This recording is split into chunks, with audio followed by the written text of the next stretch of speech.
سلامونه. ګرانو کتونکو، ایمانداري نه پټیږي، خدمت کله هم نه پټیږي. یو تصویر زما په سایټ کې ویني، دا اس ایچ او سرډیری ده. اس ایچ او سرډیری له یو ماشوم د شب قدر نه راځي. اوس د دغه بحث مباحثه چې کومه ده دا په دې کور کې شوي وي، د دې ماشوم د ده سره مینه او دا هغه ځای نه راځي او دله بیا دغه پریم کې د تصویر جوړوي. په دې به ډېر کافي وخت لګېدلی وي. تصویر ویستل، بیا پریم کې لګول او بیا چې کوم دی نو اس ایچ او ته وروړل. د اس ایچ او سره زما چېرته ملاقات نه دی شوی. زه دلته په دې پولیس کې په دې لنډو وخت کې هغه اس ایس پي مسعود احمد بنګش چې داسې افسر به زه تاریخ کې وینینم. د دې نه مخکې صفت ویور صاحب د هغه شانتې افسر ما نو لیدلی. په دې ضلع کې بیا ما عرفان الله خان او بیا سهیل خالد خان خو مسعود احمد بنګش باندې ما خبرې کړي، بیا هم پې کوم او روزانه پې لګېږم. خو چې دا تصویر مې د مخې نه تېر شو نو بیا ما زمونږ دلته کرایم رپورټر دی واجد علي افریدي، هغه سره مې خبرې وکړې.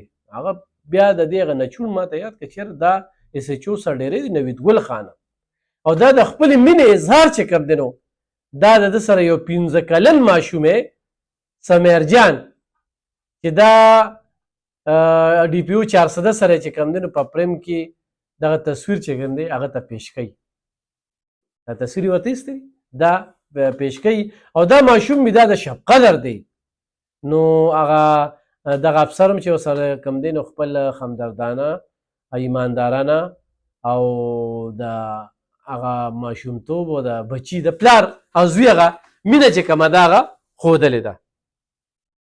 پورسس سره مینه وساتئ، پورسس سره نږدې شئ. د عوامو نه بغیر پولیس هیڅ هم نه دي.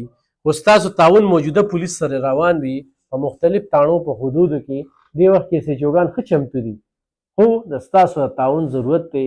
دا په شب قدر کې په 400 کې داسې یو شمېر شخړې خلطلب یو شمېر کیسونه هغه واضحه شو او بل داسې واقعات چې رونما کېدل هغه یې ناکامه کړل. نو دې کې دا پولیس ګڼي چې دا د عوامو تعاون نه بغیر دې کې هېڅ هم نه دي شوي. خو چېرې داسې مینه دې تصویر ته وګورئ، دا تصویر یو سبق هم دی. دا تصویر چې کوم دی هغه پولیس والا ته هم یو میسج ورکوي چې مینې خورې کې ورکې دی نفرتون للته پښتون له لږ په اوږه لاس کېږده بس ستا دی چې ته څه وی ورته وګورې په بدماشۍ د سره جنت ته خو هم نه ځي. دا د پښتون خاصیت دی.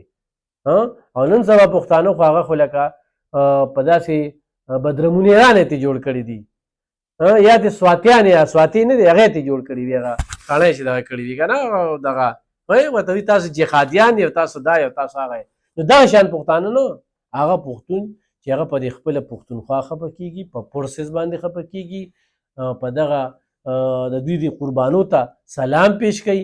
نو دغه شانتې عوام چې کوم دی هغوی له مینه ورکړې. ته ګوره چې دې ماشوم نه د سره زیاته مینه کوي. نو دا یو ډېر زبردست تصویر چې کوم دی نوید ګل خان ته په دې باندې مننه کوم چې یقینا دغه تصویر د مخې ته راغلی دی او ما وایي چې په دې باندې څو خبرې تاسو سره شریکې کړم. زه یار هغه افسر چې هغه د دې ضلعې دپاره د دې صوبې دپاره کار کوي، هغه یې سیچو دی، اسپی دی، ولدار دی، تاڼېدار دی، سای دی، سم دی چې په دې سر یې وګرځوم ډي پي او دی، ډي اس پي دی او که نه عوامو سره زیاتې کوي که نه. نو وایم چې ولې چې نوکر دا د پارسۍ لفظ دی نه کاره به کوي. نوکر بیا نوکر دی، بیا به د نوکر په نظر ورته ګوري. خو روژه ده او په روژه کې داسې تصویر مخې ته تېرېدل یقینا د ستایلو